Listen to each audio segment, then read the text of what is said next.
Let's go over one of the best decks in Shaman King right now, which is by far the best collab that Bushiroad has done to this date.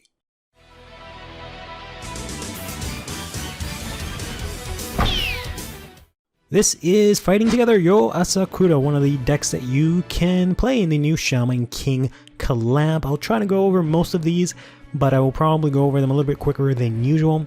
We'll start here with the grade 3 here. So this has the Oversoul ability, which is unique to Shaman King. What this entails is you putting a rearguard with a specific name from field to soul. So in this case, it's Amidamaru. You put that card, any card with that name, into your soul. Then you draw one card, and this unit gets the following ability. Continuous on Vanguard Circle, all your front row units get 5k until the end of the turn. So it powers up the whole front row. It's like half Persona Ride. Then this unit also has a skill that on Vanguard Circle, when this unit attacks, if your damage zone has 4 more cards, you counterblast 1, and this unit gets a critical to the end of battle. So we have pseudo limit break, or like legitimately limit break here, which is pretty cool. And the reason that Asakura Yoh is possibly the strongest of all of the Shaman King decks is just because he has a lot of really good tools under his disposal. Mainly that being his ride line, which lets him get really aggressive early game, and he also has the ability to restand with crits and put in a lot of pressure. So first we got ourselves the grade 0 Yoh. You have to play this for this deck specifically. It's a starter like any other. If you go in second, you'll draw a card.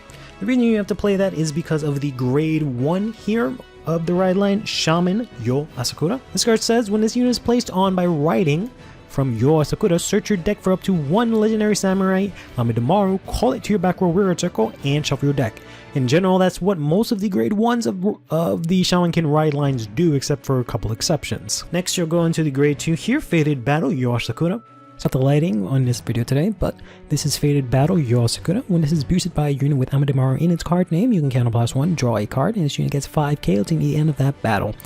This combined with Amidamaru having 5k when you have Yoh Asakura means that these guys can swing in for a 28k column on your grade 2 turn. And finally we'll go into the grade 3, as we had just mentioned, which is the one that lets you get a crit, and also lets you oversoul and give your front row units power. Ideally what you want to do is go into your grade 1 Yoh here, search out Amidamaru, who gives you a very nice strong boost. Then you can go into your grade 2 Yoh, who becomes an even stronger column with Amidamaru unless you draw a card. You can also then use the Joko, boosted by the Mick here, in order to get in another 23k column that can also reveal your opponent's hand. And then you can follow up with another Yoh here, the grade 2 rearguard Yoh, or a Faust, to give you a really strong grade 2 turn. Then afterwards you can go into your grade 3 Yoh, go ahead and oversoul, and then have your Anna, who can only be placed on the back row rearguard circle, allows you to have a restanding Vanguard, and this is essentially the kind of board you'd want to set up. So let's go over the actual ratios here, starting with the grade 3s. We've got 3 of the ride deck Yoh Asakura, because Persona riding is very good. We can actually do it in this deck. And then we have 3 of the Spirit of the Sword Yoh Asakura. This is an upgraded version of Yoh here. It can only be ridden over the grade 3 Yoh Asakura, so you can't play this in your ride deck, for example. You won't be able to pull it out. Whenever this is placed on Vanguard Circle, this gets 10k and a critical to the end of the turn. And it also has an oversoul ability where you put in a card with Amidamaru and its card name into your soul. Then at the end, until the end of your turn, all your front row units get 10k, and when this unit would attack, it battles your opponent's units in a column. This combos really well with Anna, which we'll get into in a bit here, but this is a very strong unit. What you can do is ride into this, it'll get 10k and a crit, Persona ride into this, and then get 20k and a crit from the Persona ride, its own skill, and then go ahead and oversoul for a 30k plus crit on your grade 3. That can possibly swing in twice. Then moving over to the grade 2s, we're going to be playing 4 copies of Anna, Goddess of Victory Anna, 2 copies of Let's Take It Easy Yoh Asakura, 4 copies of Becoming the World's Top Comedian Joko, 2 copies of I'll sacrifice these legs for her sake, Faust the 8th, and finally 1 copy of Knock You Straight Down to Hell. Typically for this deck, it's basically exactly the same as the build that I play. The only difference is that this card would become an extra Faust. Other than that, every build from this deck is more or less exactly the same. Some players maybe play 1 less Joko and 1 extra of this Yoh Asakura, but that's pretty much about it. Goddess of Victory, Anna Koyoyama here. So this is a rearguard that could only be used on back row rearguard circle. So you have to make sure you oversoul before you play this card, otherwise you won't be able to get her effect. But when the attack of your Vanguard with Yoh Asakura in its card name does not hit, counterblast 1, rest this unit, choose one of your Vanguards, stand in and gets -1 drive until the end of the turn. So that's why this is really good with your other Yohs that can power up your front row and get crits, because you get to swing in twice. Essentially, your opponent will either take a crit from your first swing, or they will guard it and then be threatened with an even bigger swing after you check some triggers and still have a drive check left after that. Next up, we've got one of the biggest cornerstones and biggest staples in the Shaman King set here is becoming the world's top comedian Joko. When his unit is placed on rearguard circle, your opponent cannot intercept till the end of the turn. Doesn't matter from who it is attacking, you just cannot intercept if you're the opponent that is facing against this card.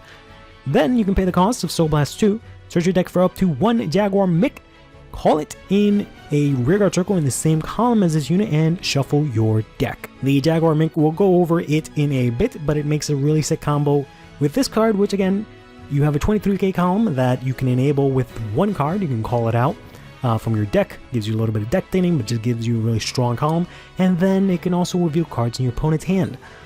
So this is very, very potent, and it also has really no restriction on when you can play it, so you can just play it as soon as grade 2 because you have enough soul for a very strong grade 2 push. Let's just take it easy. Yoh Asakura here is a rearguard Yoh that you can use.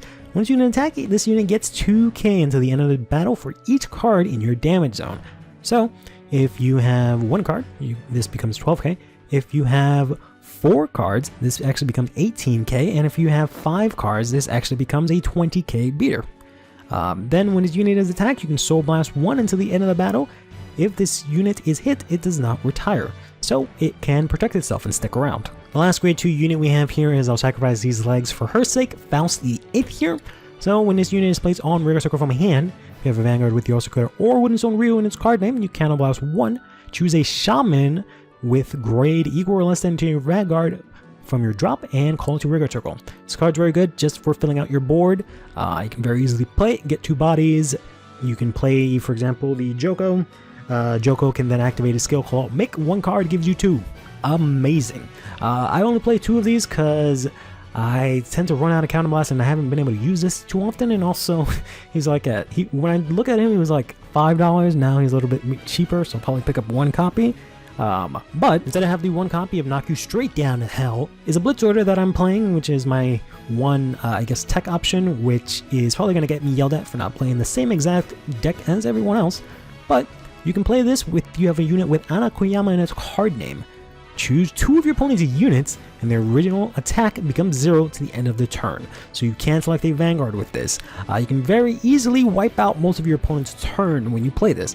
And since you play 4 Annas, and they're usually in the back row, pretty safe, and it's not like you attack with them, this can be live more often than not. I've tested this out a little bit. It has come up, has been pretty useful. I can't say that I feel the urge to play multiple of this, but hey, feel free to swap this out for another Faust if you'd like. We'll go over the grade 1s, which is pretty simple, even though they're very pivotal to the deck. We have 4 copies of Legendary Samurai Amidamaru and 3 copies of Jaguar Mick. So we have ourselves Legendary Samurai Amidamaru here doing your turn. If you have a Vanguard with Yoh Asakura and its card name, this unit gets 5k, so it becomes a 13k booster or attacker. Keep in mind that all of the spirits in the Shaman King set have 0 critical. However, if that Vanguard oversold this turn, this unit gets a critical, so it actually can hit for damage, which is nice. So this is why I'm saying this makes a huge column with your Vanguard early on your grade 1. This actually becomes a nice hefty 21k. At grade 2 turn, it becomes a huge 28k column. Both very good numbers, very difficult to guard numbers, because you can very easily, even with a trigger, if your opponent guards with a trigger, you can very easily check one and they waste the trigger and then also get hit for it. Very, very solid card. Then the last grade 1 unit aside from PGs here is Jaguar Mick. So this is called out from the effect of the grade 2 Joko. And then when this unit is boost, it gets 2k until the end of that battle. So anytime it boosts anything, it gets 2k. But if it boosted a unit with Joko in its card game, it gets 5k instead of 2k, making it a 13k booster.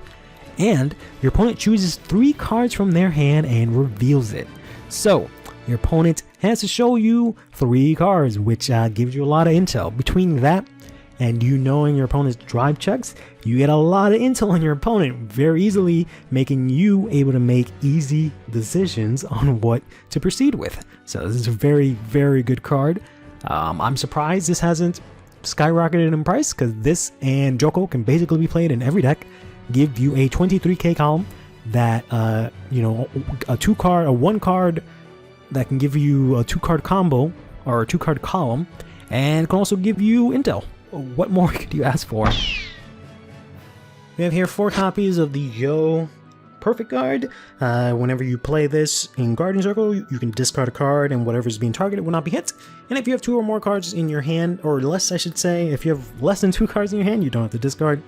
We play 4 copies of the Critical Amadamaru, 3 copies of the Korokoro Critical, which will more than likely be changed into the Effect Critical once I can get my copies on it, because they're $5 each at the moment.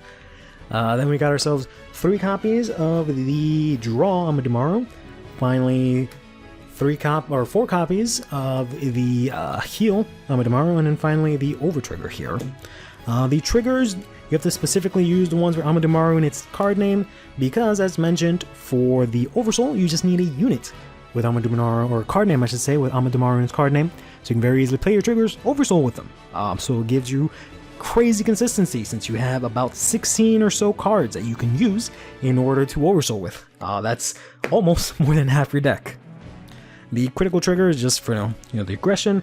Draws is both to get your pieces, not that you're very piece reliant, but just because of the sheer fact that it's Amadamaru in its card name. And then the last card here is the Overtrigger, which is in Overtrigger order. The close pair under the Moonlight. There's 2 different Overtriggers for Shaman King. They both do the same thing. This is just a promo version here, but this has the same effect as any Overtrigger. Whenever it is checked, you give a unit 100 million, draw a card, remove it. If you check it during your drive check, however, it has this amazing, insane additional effect where you choose one of your opponent's vanguards and deal them 1 damage. So you can very easily win the game just for checking this before even that damage going through. I know Overtriggers win games, but this is like the embodiment of that right here. On top of that, it doesn't have any shield value, which is unfortunate, but you can play it as an order.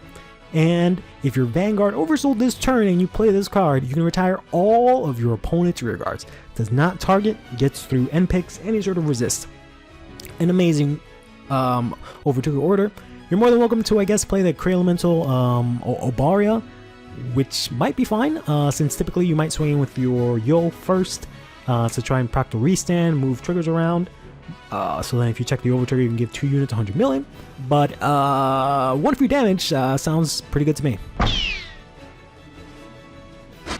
And that does it for Yoh Asakura, as I'm losing my daylight here, my natural lighting. It is a very fun aggro deck. It is what many people deem to be the best of all of the Shaman King decks, just because of its capabilities to be so aggressive early on and keep that aggression in late game, hit really good numbers, and has a lot of good tools at its disposal. I will try to cover some of the other Shaman King decks as well before set 6. In general, I'll try and see if I can sort of make some sort of dichotomy between covering decks that I really want to cover and then decks that I want to go full in detail on, because sometimes what happens is I'll do these deck profiles and I'll just ramble on for a really long time and they'll get really long. And I don't want to do that for every single deck, but there are some that I do and some that I don't.